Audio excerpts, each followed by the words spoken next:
Hello everyone, আমার নতুন একটা মিনি ব্লগে তোমাদের সবাইকে আবারও একবার ওয়েলকাম। তো দেখেছো যে সকালবেলা আমি ঘুম থেকে উঠে বিছানাটা পরিষ্কার করে নিচ্ছি।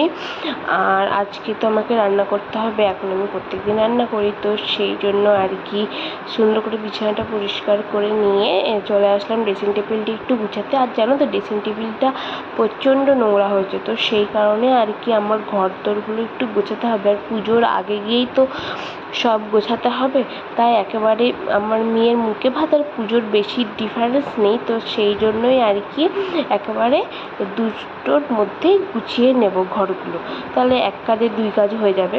তো তাই জন্য আর কি এখন কিছু গুছাচ্ছি না। তো তারপর চলে গেলাম